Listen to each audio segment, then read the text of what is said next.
Hi guys, this is Hamid, and in this video I'm going to just talk about the experimental model analysis of the multi-DOF system. In this video, first of all, I'm going to just talk about a little bit about the theoretical model analysis of multi-degree of freedom systems. And then I'll move on to the interesting part of the test, which is actually going through this beautiful experimental testing and this setup to show you how we apply the modal analysis and how we actually extract the modal features of this experimental testing and of this structure.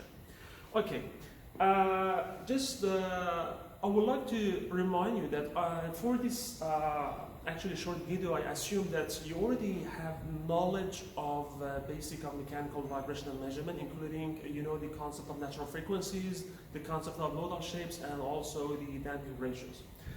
So first of all, I'm going to just start by introducing the concept of frequency response function or transfer function of a system. You know that if we do have a mass sitting on spring and damper, when you apply the force on the mass, so it starts to vibrate. So when you apply the force, so this is your input to the system. And then the output is actually the displacement or the velocity or the acceleration of the mass. So here in this scenario, you've got an input, which the input is the impact force. So we have an input to the system, and then we have a system. The system is mass, including stiffness and damping of the system. So, and this is our system. And then the output is the vibration, is the displacement, velocity, or acceleration, which is the output here. So, for modal analysis, what we need to do, we actually need to convert the time domain into frequency domain using fast Fourier transformation, or actually FFT. So when you take FFT of the input, so you've got the force in frequency domain, and then you take FFT of the output, then you've got the response, the vibration response in frequency domain, and then the black box here, which represents the the dynamic characteristics of the structure, or the frequency response function of the structure, is also in frequency domain. So what is this one, the black box? Actually, the black box here is it's a kind of it indicates the dynamic characteristics of the structure. So it says what the natural frequencies of your system is, what the damping coefficient and damping ratio is, and what the modal shape look like. The modal shape of the system, how they look like. So this is why we have to focus our attention on identification of this part of this black box. So in modal analysis, we need to make the system in a way that we know the input.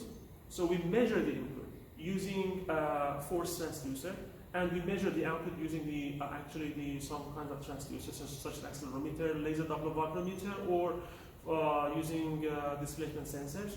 So we know the output.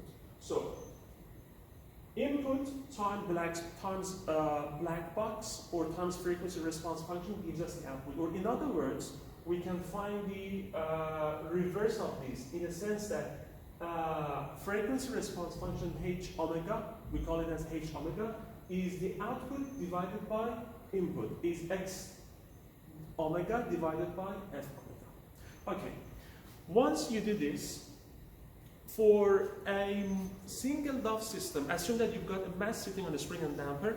Once we apply this scenario, this experimental testing, H omega, it gives you a graph with only one peak.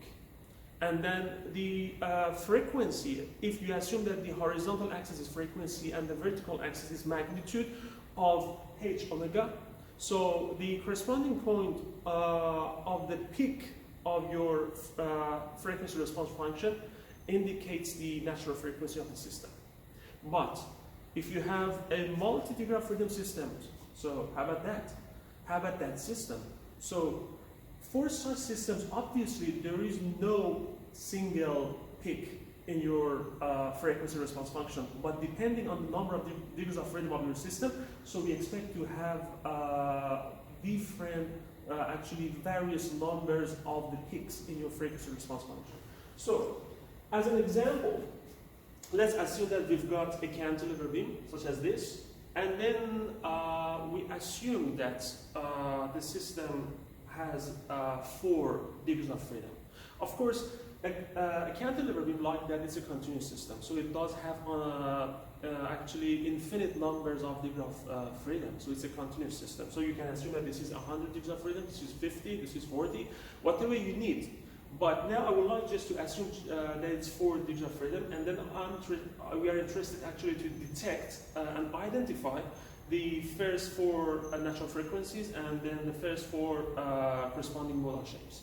So in that scenario, we've got 1, 2, 3, and 4 points for actually impact location.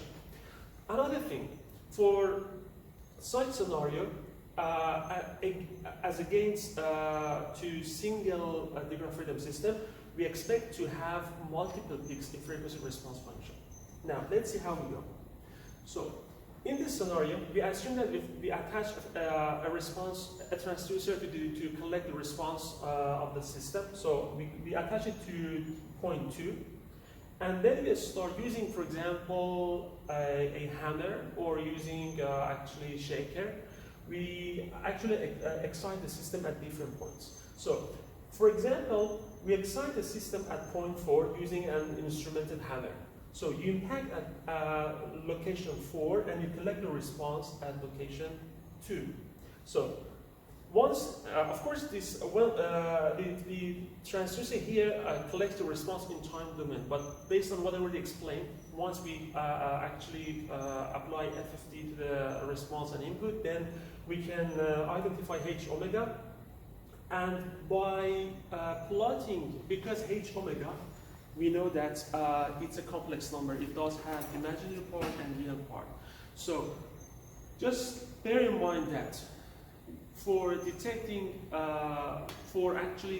detecting the modal shapes of the system, we need to only look at the imaginary part of the frequency response function.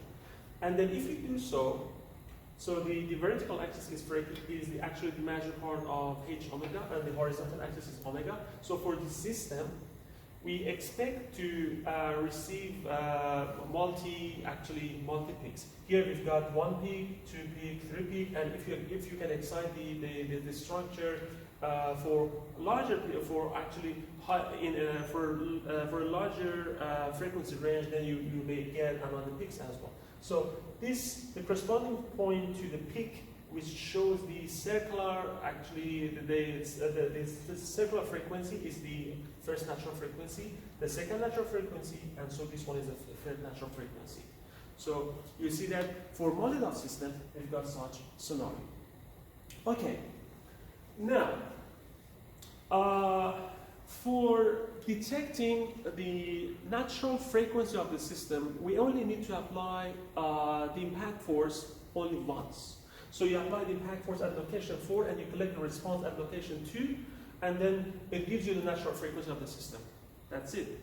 But if you are interested in finding the modal shapes, definitely we need to actually repeat our test for different positions. When you apply impact force at location 4 and collect response at location 2, basically you are creating the transfer function between point 2 and point 4 and point 2. So this is the frequency response function, or which we call that transfer function between these 2 points.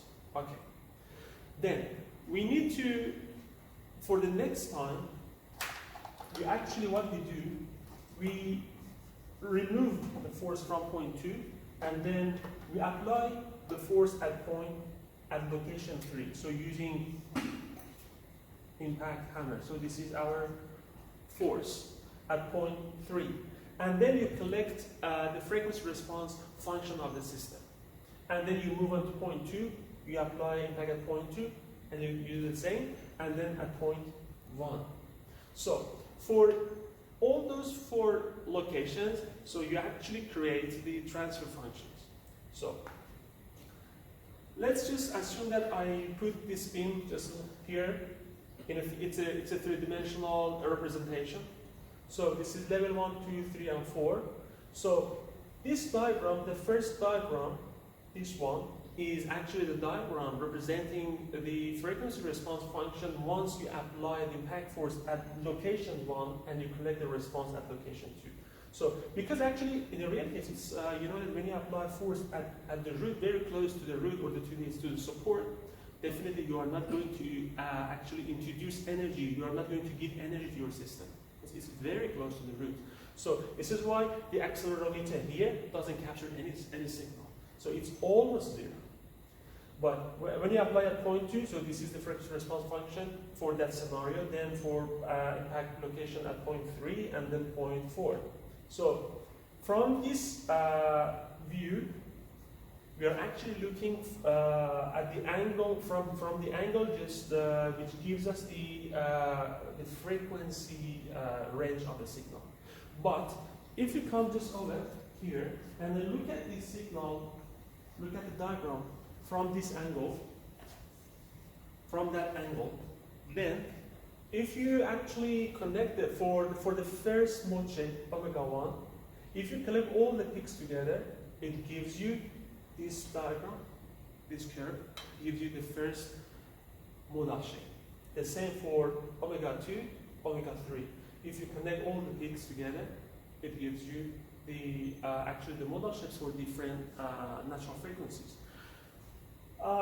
Just bear in mind that, again, I emphasize that you need to be careful just to draw the imaginary part of frequency response function because at resonance, if you do the calculation, you will see that at resonance, the frequency response function is a imaginary actually number. Although this is complex, but it doesn't have any real part. So this is why we focus our attention on that point. And also, if you do the investigation based on the magnitude is always a positive, right? So it doesn't make sense to identify the mode shapes. So this is why we only use the imaginary part to give us, because sometimes it's negative, sometimes it's positive, and so it gives us the phase, whether the points are in phase or out of phase. Another interesting point for this structure is that we need to see if it's actually lightly damped or it's heavily damped, because for the structure which are lightly damped, so the modal shapes are normal to each other.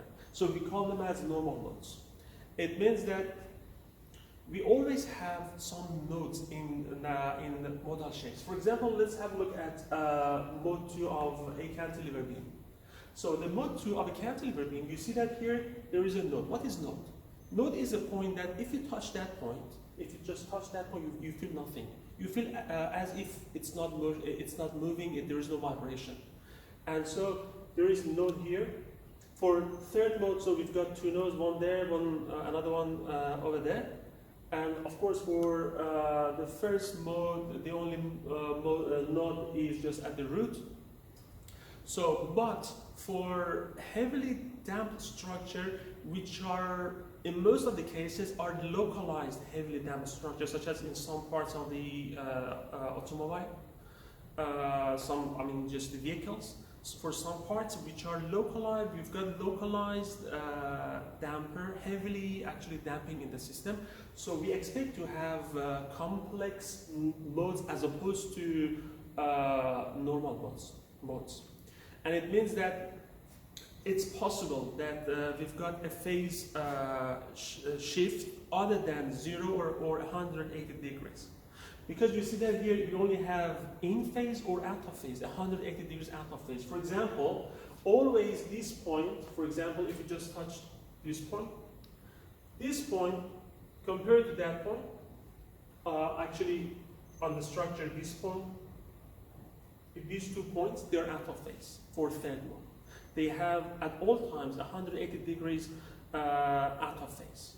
They are 180 degrees out of phase. But this, for example, this point and this point, always they are in phase. But if the structure is, if you've got complex modes, so it's not going to happen. So you might have a system, different points of actually the structure might experience actually motion with different phase angles. Okay, I believe that's enough for theoretical parts of this introduction. So I would like just go to the experimental part of my video.